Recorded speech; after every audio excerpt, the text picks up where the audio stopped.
Hi everybody, welcome back to my channel. Today I have another bread machine recipe for you, and this one is a bread machine king cake.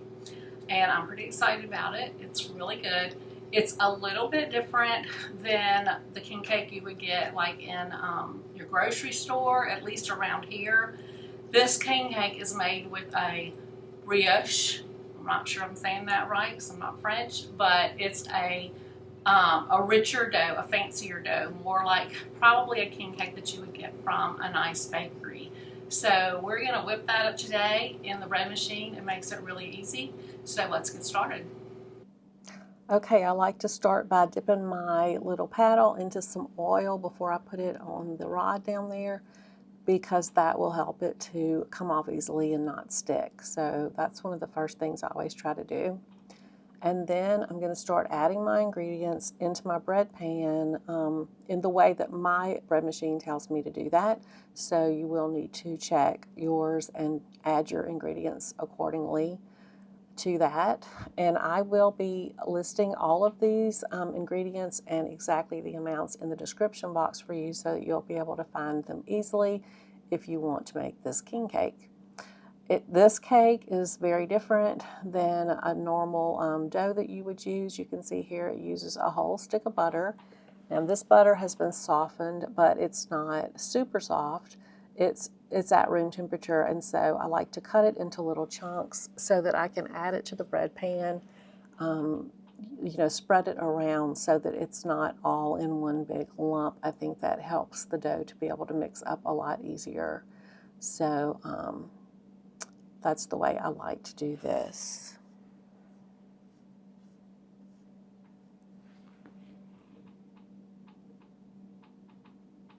And then, of course, we'll add flour. I used bread flour here, and I do feel like that worked really well.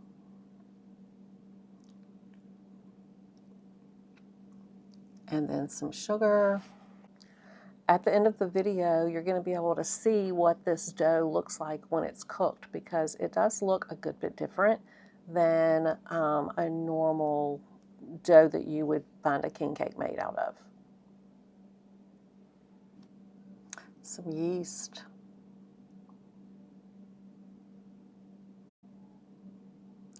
And now it's ready to go into the bread machine. So let's go ahead and stick it in there. And I'm going to be using the 11 mode on mine, and that is the one for my machine that mixes and kneads the dough and then lets it rise in the bread machine. So I think for some machines that's just the dough setting, but on mine it's the 11 setting. And so here it is mixing. I like to try to show you a little bit of all of it.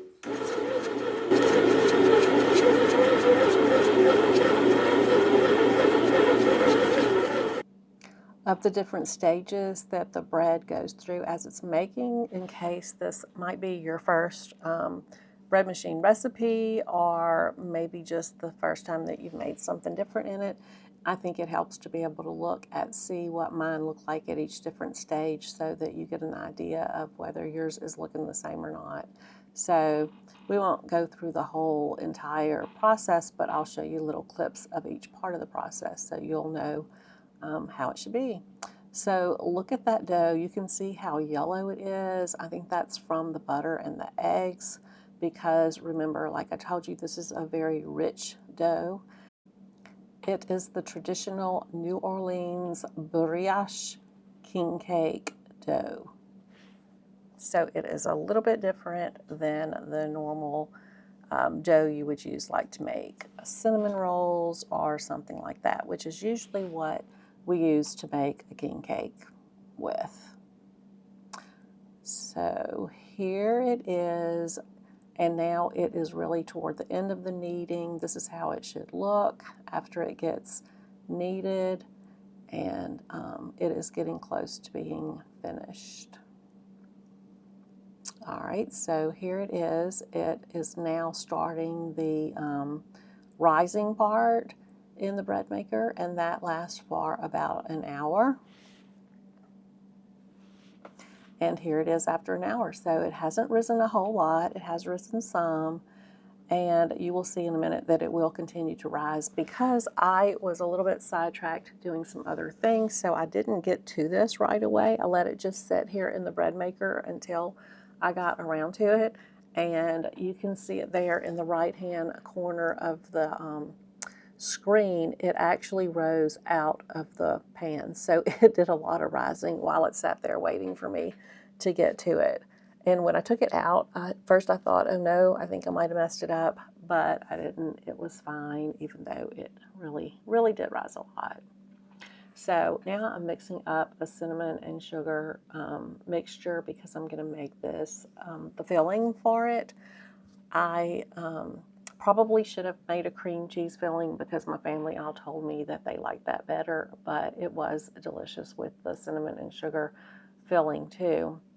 And like I said, I'm going to give you all of these amounts, but I'm going to tell you that this made way too much cinnamon and sugar. I had a lot left over, which I just put into a container because my boys like to make cinnamon bread, so they'll be able to use it. It won't get wasted, but it did make a pretty good bit there. So now it's time to go ahead and get our dough rolled out and start getting this done. So I think I got a little heavy-handed with the flour when I put it out on my counter. I didn't realize it at the time. I think I expected the dough to be really sticky, but to my surprise, it wasn't sticky at all. I think maybe because of all the butter in it, it made it not be sticky. And so this was actually the easiest dough that I've ever worked with. It just really, it just held itself together well. It rolled out perfectly. I didn't have problems with it tearing and doing all kind of crazy things that a lot of times you do have problems with. The biggest problem I think I had was that I had too much flour on the counter. And so that wasn't the dough's fault, that was my fault. I think that had I not had so much dough, I could have really rolled this out into a longer piece and had my king cake be a little bit bigger, but I couldn't do it because the flour just made it, kept wanting to shrink back. So I just kind of got to a point and stopped, but it was still plenty big enough. But I mean, I don't know if you can tell, that dough just was wonderful to work with. So I'll definitely be using this dough again for another king cake in the future.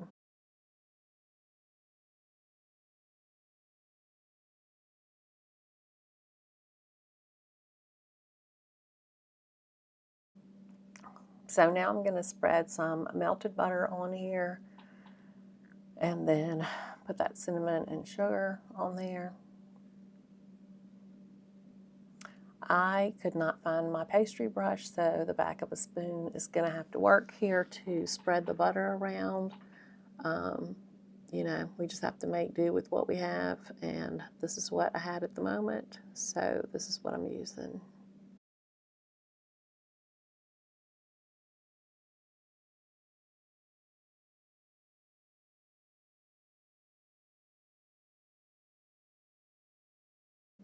Now, I tried to be really generous with my sugar and cinnamon mixture here. Tried to put plenty of it on there, but like I said, I still had a lot left over when I got finished.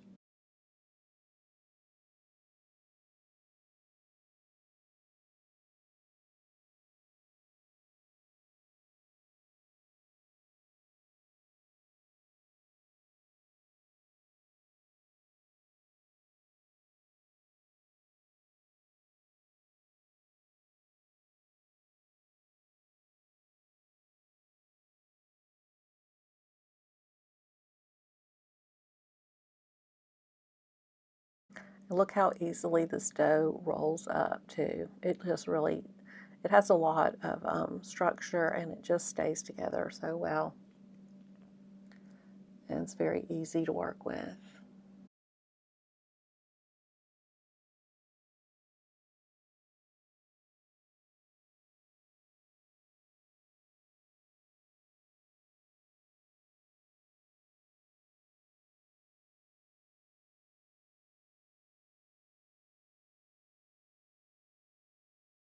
So the only problem I had here is that it didn't want to stick together when I tried to pinch it together, and I think that's just because it was just covered with too much flour. That dough couldn't stick to the flour on the dough in front of it.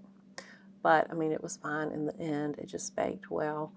Anyway, I just couldn't get that to stick. And then when I tried to join the two ends, I had the same problem. I really had to fiddle with it a little bit, trying to get it to stick together. And I think that what I should have done here is just wet my hands and kind of wet that dough. And then I think it would have stuck right together because it would have gotten rid of that extra flour that was there. But when it baked, it was all together, so it was fine.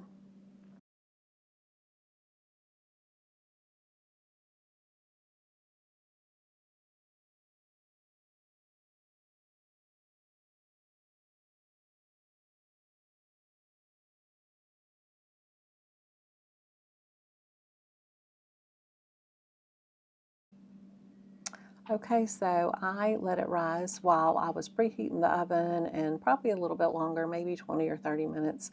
It definitely didn't double in size or anything like that, but I did let it rise a little bit, and then I stuck it in the oven.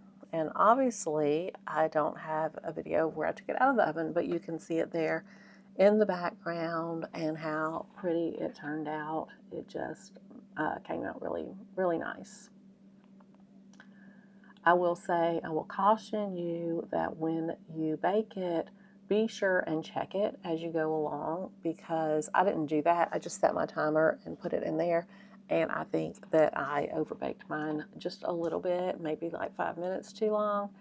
And so I think it was a little drier than it would have been if I would have taken it out a little bit earlier. So I think that, maybe like start checking it at about 20 minutes and see how it looks to you, and you might want to take it out if it looks like it's done.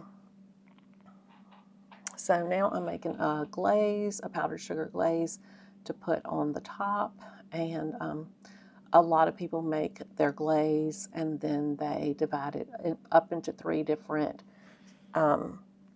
sections, and they color it with food coloring. They make a gold, a green, and a purple icing to actually put on the cake, but I'm not doing mine that way. I am just going to make a white icing, and then I'm going to use the colored sugar. Now, when you do this, I strongly recommend adding your milk just 1 tablespoon at a time, and sometimes even 1 teaspoon at a time. Because if you've ever made this type of an icing and you have put too much liquid in it to begin with, that's vanilla that I'm putting in it now. That's some of my homemade vanilla. You will know that if you get too much liquid in there, you can use like just a massive amount of sugar trying to get back to the consistency that you are really looking for. So what you need to do is add your liquid a little bit at a time so that you can find that right consistency the first time and not have to use massive amounts of powdered sugar to try to get back to what you want it to be. So here I'm going to use just a little bit more milk, and I think it's probably going to be perfect. And I will link the video that I have for how to make your own homemade vanilla. If that's something that you're interested in, be sure and go watch that video also, because you can make amazing vanilla that is real vanilla and not just an artificially flavored vanilla that you get from the grocery store.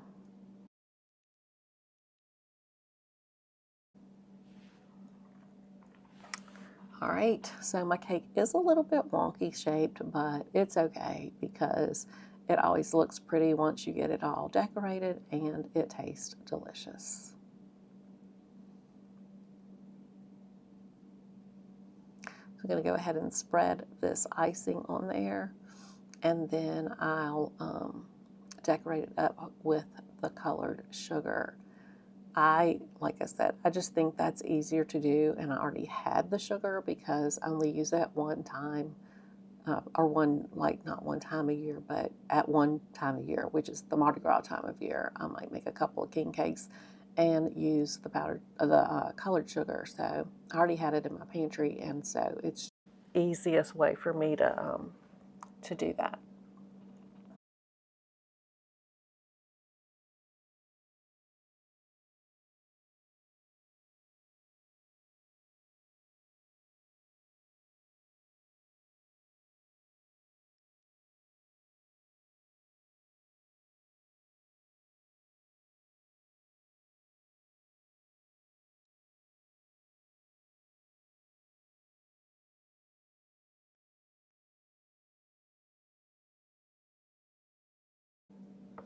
Then just sprinkle your sugar on while that icing is still wet on the cake so it'll stick to it.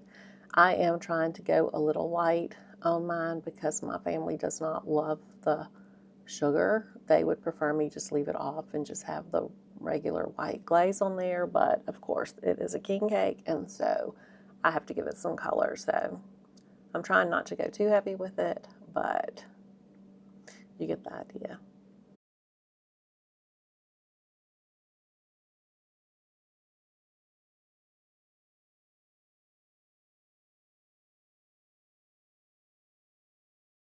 And there it is.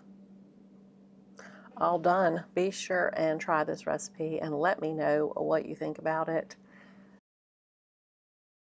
And there is what the actual dough looks like. You can tell that it's much more of a cake-like dough, and it's that yellow color because it's got all those good rich ingredients in it. So yeah, let me know if you try it and let me know how you like it.